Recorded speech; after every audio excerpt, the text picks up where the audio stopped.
अडानी के बाप का पैसा नहीं, अंबानी के बाप का पैसा नहीं है जो प्रोजेक्ट में लगा हुआ है। वो हिंदुस्तान की जनता की गाड़ी कमाई का पैसा है, वो बैंकों का पैसा है, सरकारी बैंकों का पैसा है।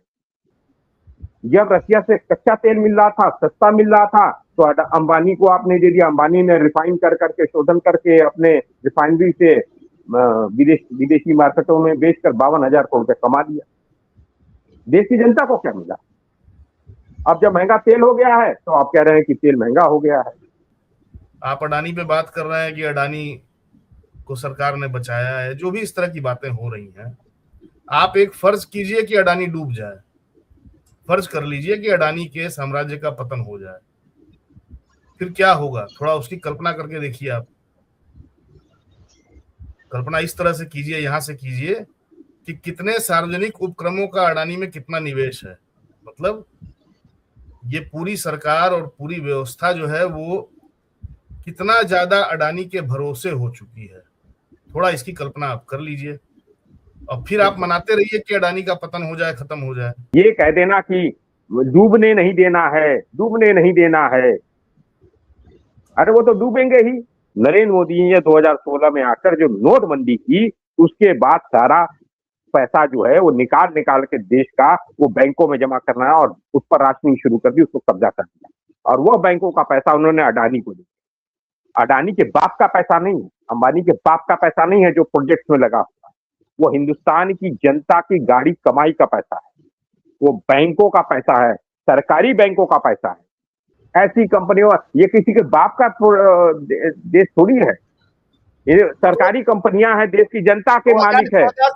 2014 से पहले इस देश में अडानी और अंबानी नहीं थे। अंबानी अडानी थे तो इतना कंट्रोल नहीं था, कंट्रोल था ना। मैं एक बात मिश्रा जी, मैं एक बात बस स्पष्ट कर दूं, प्रबल जी शायद गलत लीक पे ले गए हैं बात को मेरे। मैं ये नहीं कह रहा हूं कि नहीं डुबाना चाहिए, आप डुबाइए, पूंजीपतियों के खिलाफ ही हम लोग काम करते हैं, सबकी विचारधारा एक है। मैं कह रहा हूं कि सुनिए सुनिए मेरी बात बहुत क्लियर। सरकार ऐसी आवे कि वो ऐसा कुछ कर दे कि सरकारीकरण हो जाए, ऐसा कोई नेता हो, मैं इसको विशुद्ध सदिच्छा मानता हूं। ये कह देना कि बस मात्र अफोर्ड नहीं कर सकते, ये बात मैं मानने से इनकार करता हूँ। अच्छा, मैं इसी देखिए, मैं भाजपा का तो पक्ष रख नहीं रहा था कि शाही जी कांग्रेस की बात करने लगे। आमतौर पे होता यह है कि एक चक्र होता है तकरीबन 12-15 साल का, और उस 12-15 साल पे जो है जो भी व्यवस्था का संकट है, आर्थिक संकट, वो लौट के आता है ना। ये कोई ऐसा मतलब ऐसा कोई मौलिक मतलब जो है वो वार्निंग नहीं है। 2008-9 में मंदी आई थी, उसके पहले आप ले लीजिए 15 साल पहले मंदी आई थी, 8-9 वाली थोड़ी ज्यादा खतरनाक थी। इस बार जो झटका लगेगा वो थोड़ा और अच्छे से लगेगा। ये क्या है कि कोई, जब तक आप पूरे राजनीतिक अर्थशास्त्र को नहीं समझेंगे कि व्यवस्था कैसे चल रही है पूरी दुनिया की, तब तक ये बार बार आने वाले क्राइसिस को समझना जो है बड़ा मुश्किल है। ये क्राइसिस बना हुआ है, संकट बना हुआ है लगातार, और ऐसा नहीं है कि जब ये अर्थशास्त्री कह देते हैं तभी हमको जो है उस पर बात करनी चाहिए। हम लोगों को लगातार बात करनी चाहिए इस पे। अमेरिका में अब एक चीज, जैसे दुनिया भर की बातें हो सकती हैं इस पे, लेकिन अब एक चीज होती है जिसको अर्थशास्त्र में कहते हैं बॉन्ड यील्ड। कोई बॉन्ड, सरकारी बॉन्ड जो है कितना जो है रिटर्न देता है, कितना यील्ड देता है, उसको बॉन्ड यील्ड कहा जाता है। अमेरिका में पिछले 9 साल से बॉन्ड यील्ड जो है वो ऐतिहासिक स्तर पे कम चल रहा है, 9 साल से, और इस पर बात नहीं होती है। भारत में आप देखिए, अभी हम लोग बात कर रहे हैं, मतलब थोड़ा सा मैं उल्टे तरीके से बात करूंगा। आप अडानी पे बात कर रहे हैं कि अडानी को सरकार ने बचाया है। जो भी इस तरह की बातें हो रही हैं, आप एक फर्ज कीजिए कि अडानी डूब जाए, फर्ज कर लीजिए कि अडानी के साम्राज्य का पतन हो जाए, फिर क्या होगा? थोड़ा उसकी कल्पना करके देखिए। आप कल्पना इस तरह से कीजिए, यहां से कीजिए कि कितने सार्वजनिक उपक्रमों का अडानी में कितना निवेश है। मतलब ये पूरी सरकार और पूरी व्यवस्था जो है वो कितना ज्यादा अडानी के भरोसे हो चुकी है। थोड़ा इसकी कल्पना आप कर लीजिए और फिर आप मनाते रहिए कि अडानी का पतन हो जाए, खत्म हो जाए।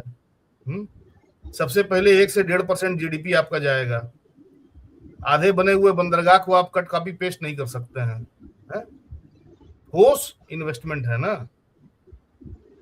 पहले वाला हाल नहीं रहा। अब एक समय था, आपको याद होगा, एक कंप्यूटर कंपनी थी सत्यम।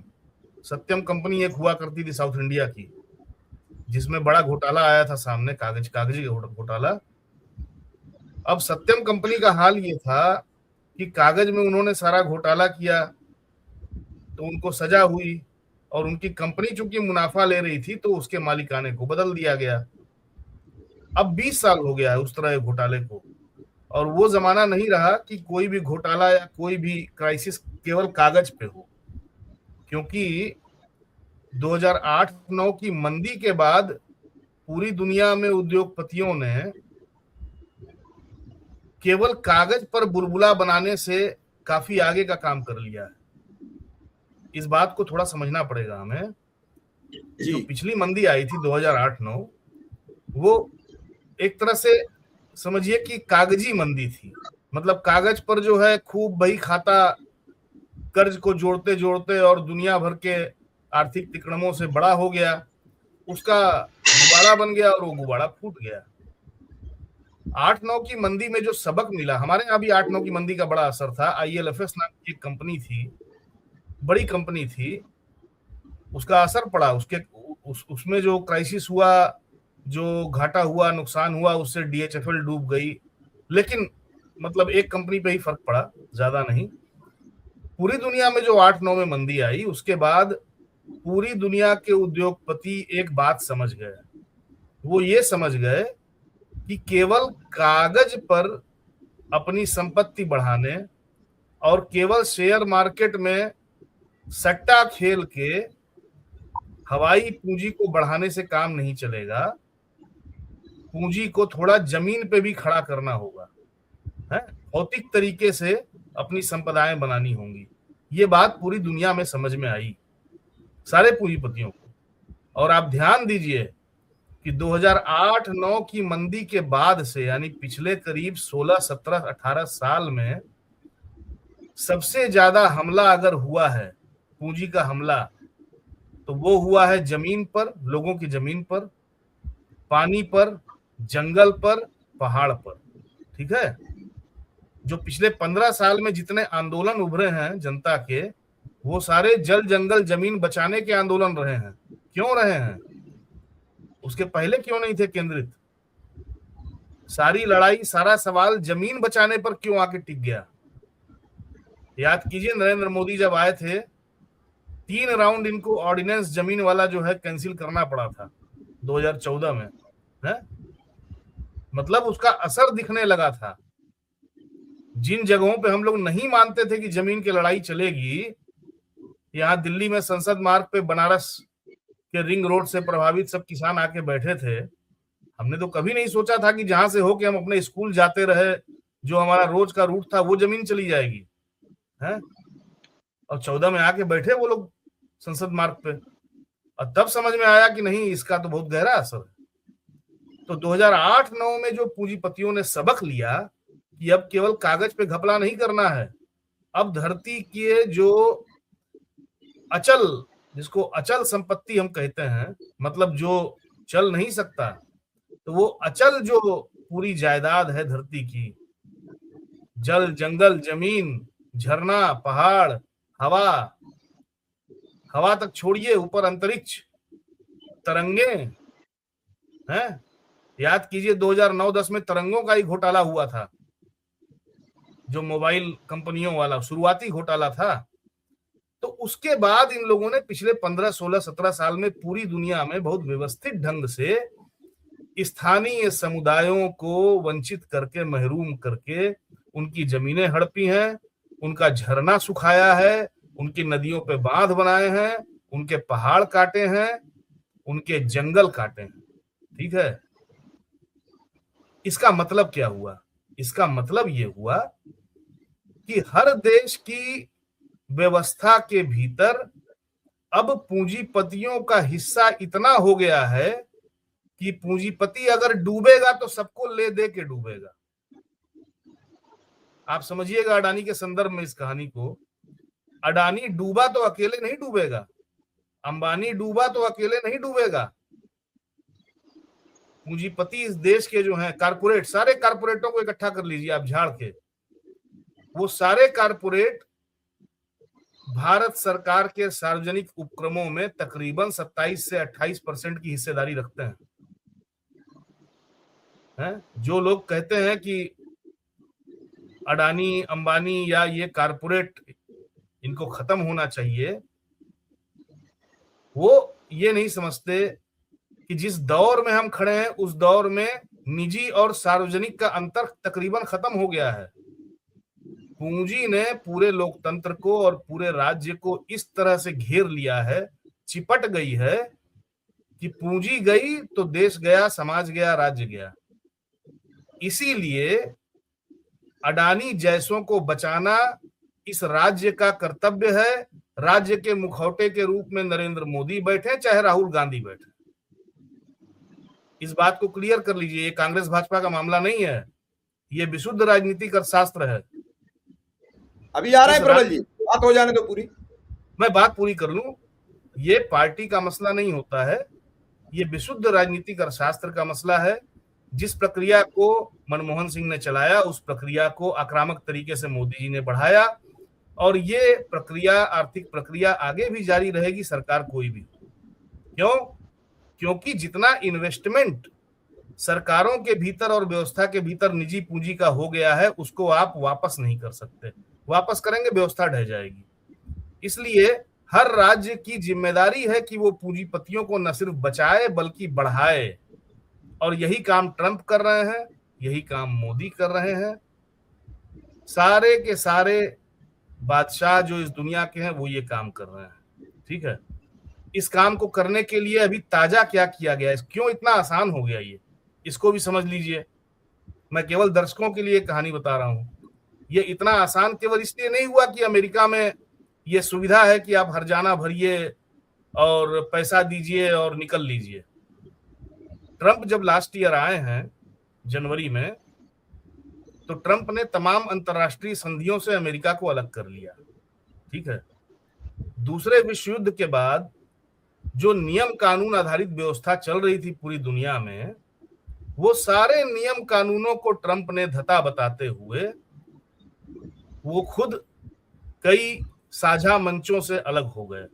ठीक है, जलवायु सम्मेलन से लेके और बहुत से ऐसे मंच हैं जहां से वो निकल गए, अमेरिका को निकाल लिए। और ट्रंप ने मनमाने तरीके से, एक तरफा तरीके से शुल्क लगाए तमाम देशों पर, और जिन देशों ने ट्रंप के साथ सौदेबाजी की उनका शुल्क कम कर दिया। ठीक है, यानी 70 साल से पूरी दुनिया में साझा मंचों की जो कूटनीति चल रही थी, जो एक समझदारी थी कि कुछ नियम कायदे ऐसे हैं जिन पे सबको मानना ही पड़ेगा, वो दौर चला गया। और ये दौर लेन देन का आ गया कि जो बाहुबली है उसके साथ अगर आप लेन देन का रिश्ता रखेंगे तो आप ठीक रहेंगे, नहीं रखेंगे तो नहीं ठीक रहेंगे। इस लेन देन वाले पूरे रेजिम में, इस पूरे तंत्र में अंततः यही होना ही था कि कीचड़ को कीचड़ से धोया जाए, जैसा अडानी ने किया है। रिश्वत के आरोप थे और रिश्वत के आरोपों को रिश्वत दे के खत्म करवाया गया, कीचड़ से कीचड़ धोया गया। ठीक है, और इसके लिए बकायदे स्थितियां बनाई गई। ऐसा नहीं है कि ये अचानक हुआ है। हिंडनबर्ग याद कीजिए आप, 3 साल पहले हिंडनबर्ग आया था 2023 के जनवरी में, तब से लेके 2.5 साल तक ये सब चला है, और ट्रंप के आने के भी 1 साल बाद, 1 साल लग गया इसको खत्म होने में। है? कहने का कुल लब्बुलवाब ये है कि दुनिया की जो पूरी आर्थिक व्यवस्था है उसमें देशों और पार्टियों का कोई फर्क नहीं है। वो पूरी आर्थिक व्यवस्था निजी पूंजीपतियों की गुलाम है, और ये व्यवस्था एफोर्ड नहीं कर सकती किसी पूंजीपति को डुबाना या खत्म करना। व्यवस्था अगर एफोर्ड करेगी तो जनता पर उसकी सेहत का असर पड़ेगा। ठीक है, तो आर्थिक संकट जो बताया जा रहा है हमको, वो असल नहीं है। आर्थिक संकट असल ये है कि हम सभी लोग 100 करोड़ 150 करोड़ लोग दरअसल अडानी अंबानी जैसे पूंजीपतियों को गिराना अफोर्ड नहीं कर सकते, क्योंकि हमारी किस्मत उनके यहाँ बंधक है। और ये पिछले 20 साल में सिलसिलेवार किया गया है। ये बीच बीच में जो हड़काते हैं कि संकट आने वाला है, ये सब बेकार बातें हैं। संकट लगातार पिछले 30 साल से जारी है। इस संकट को 80 के दशक के अंत में शुरू किया गया, अब उसके जहरीले फल हमको दिखाई पड़ रहे हैं, और बहुत जल्दी 5 से 10 साल के भीतर जो है हमको ये समझ में आएगा कि दरअसल ये संकट हमारी आंख के सामने, नाक के नीचे पैदा होता रहा है और हम लोग आंख बंद करके बैठे रहे। इतना लंबा बोलने के लिए माफी, लेकिन मुझे लगता है समझाने की जरूरत थी। बाकी आपत्तियां इस पर आए। नहीं नहीं, बिल्कुल बात अपना सबको हमारी बस। मिश्रा जी मैं एक बात बता दूं। काफी बातें हुई और काफी चीजें बताई गई। 2008 में जो आर्थिक मंदी हुई थी, विश्व की तमाम लेहमन ब्रदर्स और तमाम बड़े बड़े बैंक डूब गए थे। साउथ कोरिया के तमाम कंपनी डूब गई थी। जापान में वो बहुत ज्यादा नुकसान हुआ था, यूरोप में नुकसान हुआ, भारत में नुकसान हुआ। उसके पीछे कारण ये नहीं था कि प्राइवेट कंपनियों का बहुत बड़ा काम था। उसमें था कि सरकार ने जो इंसेंटिव प्रोवाइड किए गए थे, इंसेंटिव कि 6 पे कमीशन लागू किया गया था 2-2.5 साल के एरियर को लेकर 2006 में। उससे 1.5 करोड़ जो लोग सरकारी रोजगार में थे, खासकर केंद्रीय रोजगार में थे, उनमें एक पैसा आया। किसी को 5 लाख मिला, किसी को 10 लाख मिला, 15-15 लाख रुपए तक का मिला। विश्व की तमाम इंडस्ट्रीज डूब गई थी, चाहे रियल एस्टेट हो, चाहे वो ऑटोमोबाइल इंडस्ट्री हो, चाहे वो कंज्यूमर ड्यूरेबल्स हो। मैं 3 का एग्जांपल दे रहा हूं, मैं लगातार 3 का एग्जांपल देता हूं। हालत यह थी कि अमेरिका में, साउथ कोरिया में, यूरोप में लोग अपने घर की चाबियां जाके बैंक में सरेंडर कर रहे थे कि हम पे नहीं कर सकते। गाड़ियों की चाबी सरेंडर कर रहे थे।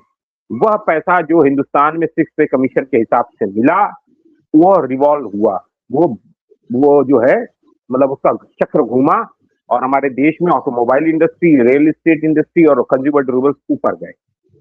दूसरा काम हुआ कि जो 72,000 करोड़ रुपए की लोन माफी हुई किसानों की, वो इंसेंटिव था। वो भी मनमोहन सिंह जी गवर्नमेंट में 2007 में दिया था। वो भी दूरदर्शी कदम था, उससे भी फायदा हुआ। किसानों के ऊपर जो कर्जा था उससे उनको फायदा हुआ, किसान मुक्त हुए ऋण से, और वो भी पैसा रिवॉल्व। फिर उसी दौरान 2004-5 में आपको याद होगा मनरेगा कानून लाया गया। वह भी हमारे देश के गरीबों के पॉकेट में एक पैसा गया, वो भी ग्रामीण अर्थव्यवस्था को बढ़ाया। धोखा नरेंद्र मोदी ने कहा दिया है 2016 में। नरेंद्र मोदी ने 2016 में आकर जो नोटबंदी की, उसके बाद सारा पैसा जो है वो निकाल के देश का वो बैंकों में जमा करना है और उस पर राशनिंग शुरू कर दी, उसको कब्जा कर दिया। और वह बैंकों का पैसा उन्होंने अडानी को दिया। अडानी के बाप का पैसा नहीं, अंबानी के बाप का पैसा नहीं है जो प्रोजेक्ट में लगा हुआ, वो हिंदुस्तान की जनता की गाड़ी कमाई का पैसा है, वो बैंकों का पैसा है, सरकारी बैंकों का पैसा है। और अगर सरकार के अंदर विल पावर हो तो कर दे, सरकारीकरण हो सकता है। ये कह देना कि डूबने नहीं देना है, अरे वो तो डूबेंगे ही, वो अपने कृत्यों से डूबेंगे। फिक्टिशियस जिस तरीके से उन्होंने शेल कंपनियां बनाकर वहां से इन्वेस्टमेंट किया है, बहामास से, सेशेल्स से, तमाम कैरिबियन कंट्रीज से, जो अडानी के भाई ने शेल कंपनियां बना के भारत के अंदर जो शेयर मार्केट में खेल किया, उससे शेयर मार्केट में कितना पैसा ऊपर गया। खुद अपने ही शेयर खरीदे उन लोगों ने और बढ़ाया रेट, उसके बाद भी आप कहेंगे डूबे नहीं, तो वो तो डूबने के कगार पर है। मैं क्या कह रहा हूं, मैं जो बात कह रहा हूं सुनिए। पहली बात, इसका एक ही रास्ता है, सरकारीकरण।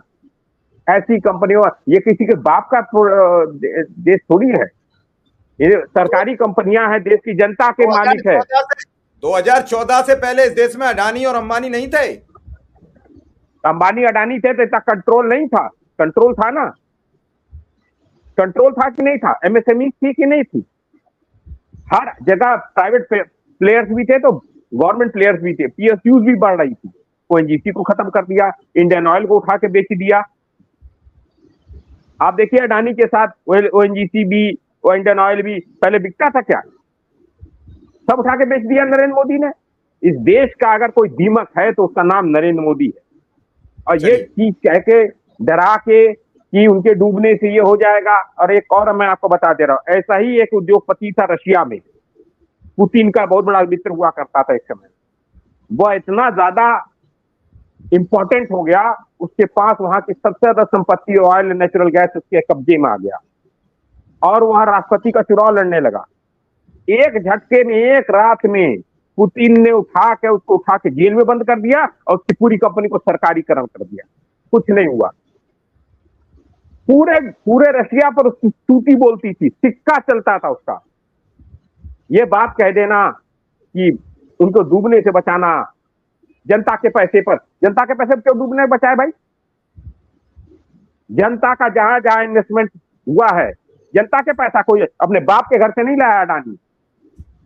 जनता का पैसा है बैंक में और जनता का ही संस्था है वो सारी सरकारी कंपनियां। जब चाहे तब सरकार चाहे तो कब्जा कर सकती है। विल पावर होना चाहिए। अपना एक बार खुद ही झुके पड़े हो क्योंकि अडानी के लिए तुम खुद काम कर रहे हो। ऐसा कोई होता है? प्रधानमंत्री चला जा रहा है नॉर्वे, किस लिए जा रहा है? अडानी को पोर्टफोलियो दिलवाना है। अमेरिका की क्यों तुम सारी बातें मान रहे हो? क्योंकि तुम्हें अडानी को बचाना है और अपना गंदा गंदा जो चित्र है, वीडियो है, उससे अपने आप को निकालना है।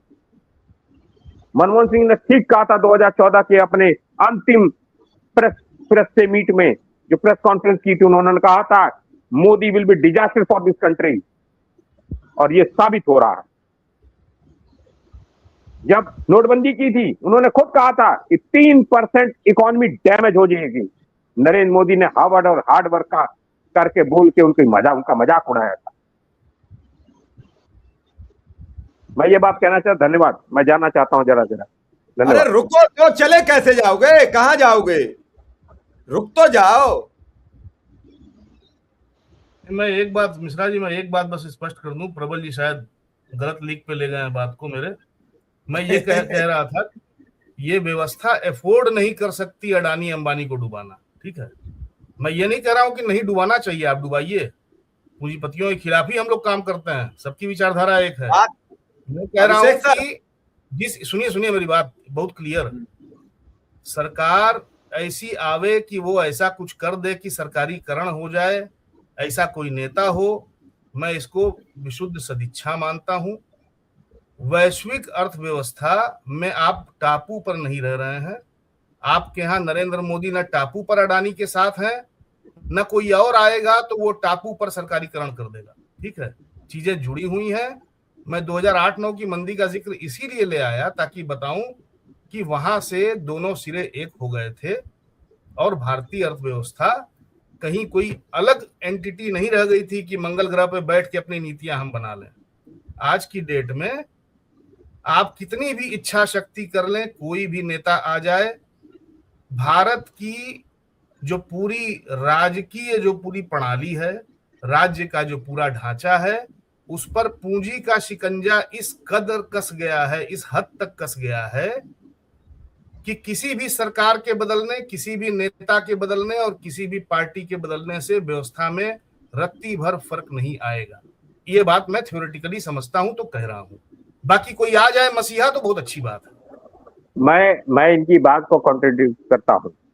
पहली चीज, जैसे ही 2013 में भूमि अधिग्रहण कानून आया था, कांग्रेस पार्टी के अंदर ये जो लॉबी है हमारे, सुन तो लीजिए पहले हमारी बात। अरे मैं जो बात कह रहा हूं उसको सुन लीजिए। 2013 में भूमि अधिग्रहण कानून का विरोध कांग्रेस पार्टी के इनर सर्किल से हुआ था। ऐसा नहीं, हमारी पार्टी में दो तरह की लॉबीज है। एक जो सोशलिज्म को चाहती है, जो वेलफेयर स्टेट की बात करती है, और एक लॉबी जो है जो नरेंद्र मोदी जैसा सोचती है। मतलब नरेंद्र मोदी जैसा तानाशाही नहीं सोचती, लेकिन कॉर्पोरेट समर्थक कर रहे हो तो क्या बचा? क्या बात? मैं जो बात कह रहा हूं सुनिए, पहले बात को सुनिए। उसने पूरा दबाव बनाया कि 2013 का भूमि अधिग्रहण कानून ना बने, लेकिन राहुल गांधी ने भूमि अधिग्रहण कानून बनवाया, उससे किसानों को फायदा हुआ, 4 गुना रेट। नरेंद्र मोदी ने उसके बाद आकर वहां पे राइजिंग वाइब्रेंट गुजरात किया 2013 और 14 के जनवरी में, 13 के जनवरी या 14 के जनवरी, 13 के जनवरी में, माफ करिएगा 13 के जनवरी में। और यही अडानी अंबानी, ये गौतम अडानी अंबानी दोनों भाई सब पहुंचे, टाटा पाटा सब पहुंच गए। और उन्होंने कहा, नरेंद्र मोदी ने कहा, उन्होंने कहा कि देखो ये तुम्हारी भी पार्टी मिलकर इसमें कर रही है, ये कांग्रेस के साथ मिलकर भूमि अधिग्रहण कानून ला रही है। तो उसने कहा कि मुझे लाओ, मैं भूमि अधिग्रहण कानून खत्म कर दूंगा। और वहीं से आवाज उठी वाइब्रेंट गुजरात से, गांधीनगर से। अगर आप लोग को याद होगा ना हो तो वीडियोस देख लो। Modi will be next prime minister. कौन कहा? गौतम अडानी। फिर कौन कहा? अनिल अंबानी। फिर कौन कहा? मुकेश अंबानी। फिर कौन कहा? टाटा। और सबको फायदा हुआ। टाटा को एयर इंडिया मिल गया, गौतम अडानी को देश के तमाम बंदरगाह एयरपोर्ट मिल गए, अंबानी को अभी तेल मिल गया और बाकी और पोर्टफोलियोस मिल गए। और अनिल अंबानी जो डूबा हुआ है उसको राफेल मिल गया बनाने के लिए। बहुत सारा ये साजिश हुई है। और जब से ही नरेंद्र मोदी आया 3-4 बार उसने इसीलिए कोशिश की भूमि अधिग्रहण कानून को खत्म करने के लिए, और उसके बाद योजना आयोग को खत्म करके नीति आयोग लाया। और सारे कॉर्पोरेट के दलाल अडानी अंबानी टाटा बिरला के सब वहां पर बैठे हुए हैं और सब कॉर्पोरेट समर्थक वहां नीतियां बनाते हैं। ऐसा नहीं है।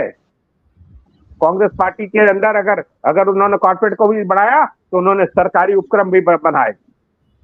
अच्छा, देखिए, मैं भाजपा का तो पक्ष रख नहीं रहा था कि शाही जी कांग्रेस की बात करने लगे।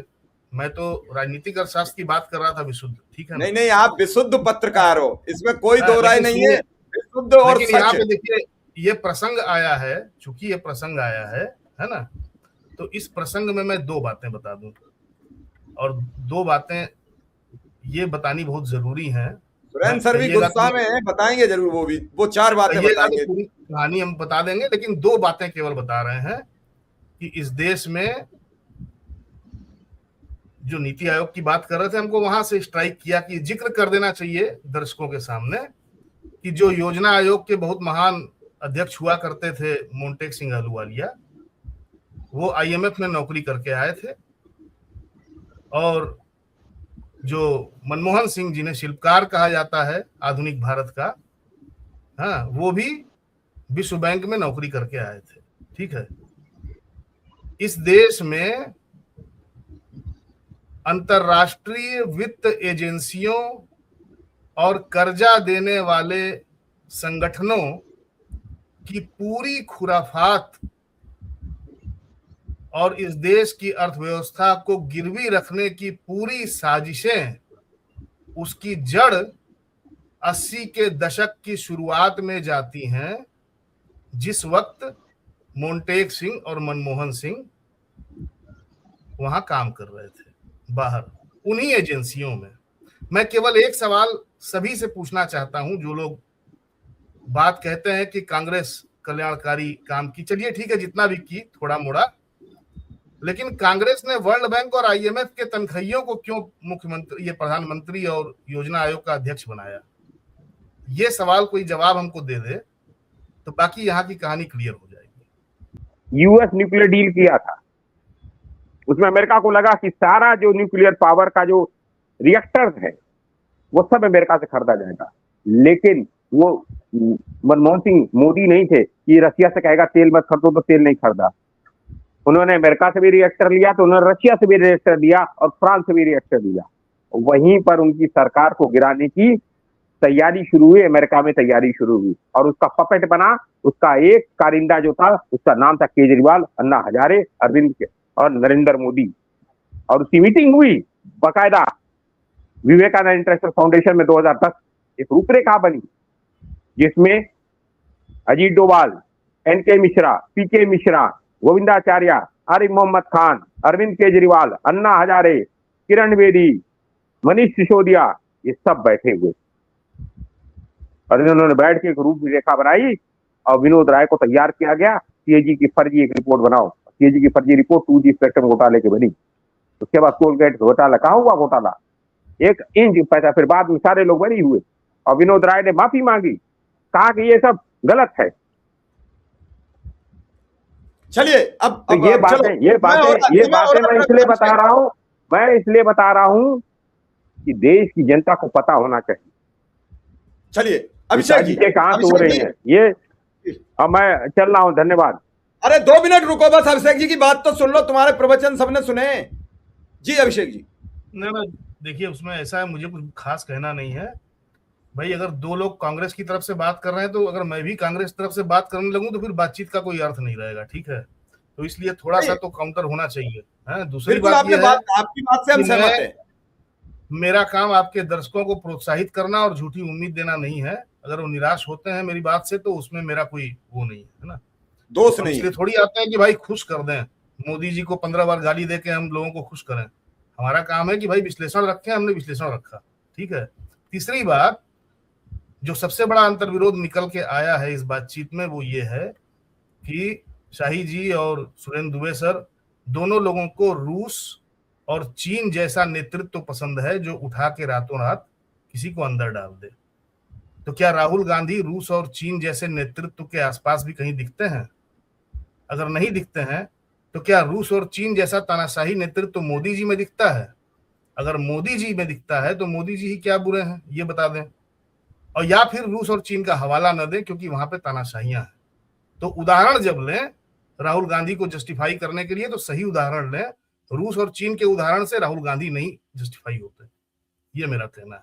ये बड़ा अंतर्विरोध था, ये बड़ा अंतर्विरोध था। हमने एक विरोध कर रहे हैं और दूसरे के तानाशाही को जस्टिफाई कर रहे हैं, ये नहीं होना चाहिए। हमने एक बात कही कि एक लेवल पर जाकर जब उद्योगपति एक लेवल से ऊपर गया तो एक जगह की सरकार ने उसके साथ ये हश्र किया, ये हमने बताया। वो इसलिए कर पाए, एग्जाम्पल बताए, उतने ही तानाशाह सुन तो लीजिए। अरे भाई सुन लीजिए ना, कल अरे भाई सुनिए, अरे भाई सुनिए ना, इतना मुद्दा नहीं है कोई, कैसा समय हो चुका है। अरे भाई सुन तो लीजिए, अरे भाई सुन लीजिए, अब कल बात करिए, परसों बात करिए। अडानी और अंबानी ब्लैकमेल करेंगे देश की जनता को, उनको हम अलाउ कर देंगे सब कुछ खा जाओ, खत्म कर दो, सही कहा उन्होंने। ईडी का मत करिए अलाउ, तो आप नहीं, ऐसे नहीं होता है। जैसा नेता ले आएंगे यहाँ पे, नहीं आप जो जस्टिफाई कर रहे हैं उनको, अडानी और अंबानी को और मोदी को, आप भ्रमित हो गए प्रबल जी, आप भ्रमित नहीं, आपने पूरी बात मैं जो बात कह रहा हूँ कि जस्टिफाई नहीं कर सकते तो ये भी जस्टिफाई नहीं कर सकते आपसे अडानी और अंबानी को बचाया जाए, देश की जनता को डुबा के, किसानों को डुबा के अडानी को कब्जा दिलवा दिया जाए। अडानी कल कह दे मुझे जमीन चाहिए, दे दीजिए जमीन। मैं बता दूं आप भ्रमित हो गए। उनका कहना यह था कि तारीख में अगर अडानी और अंबानी, भ्रमित नहीं हुआ। अरे भाई आपको यही समझ में नहीं आ रहा है। अरे भाई अडानी अंबानी कहीं फिर वही चीजें डूबे बात कर रहे हैं आप। डूबेंगे क्या? अपने बाप का पैसा लेके जाएंगे क्या?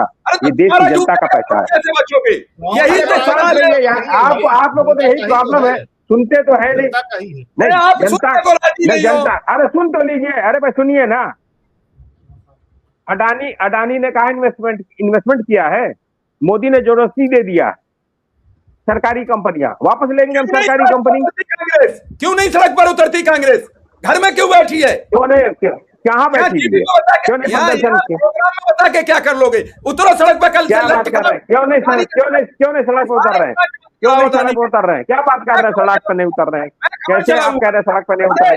कैसे आप कह रहे हैं सड़क पर नहीं उतरे हुए? सड़क पर उतरते हैं। ऊपर सरकार गलत बात कर रहे हैं सड़क पर। अरे सुनिए, सड़क पर रोज उतर रही है कांग्रेस पार्टी। तेलंगाना में 1000 करोड़ का इन्वेस्टमेंट आप लोग को दिखता ही नहीं। हंगामा मचा प्रबल जी। कभी छोड़िए, सड़क पर कांग्रेस पार्टी उतर नहीं रही है। कैसे आप कह रहे हैं सड़क पर कांग्रेस उतरी है? करा दिए, सड़क पर उतर जाओ तो सत्ता में ना आ जाओ। पसीना आ गया इसे। चलिए, ऐसा है चोर चुनाव आयोग जो है SIR के माध्यम से कैसे वोट काट रहा है, कैसे वोट चोरी का, वो सब आपको पता है। चोरी के नाम पर सब देश को गुमराह करते रहो, खुद कुछ मत करो। चलिए, आप सबका बहुत बहुत आभार। अभिषेक जी का, सुरेंद्र दुबे जी का बहुत बहुत आभार। कल फिर मिलेंगे।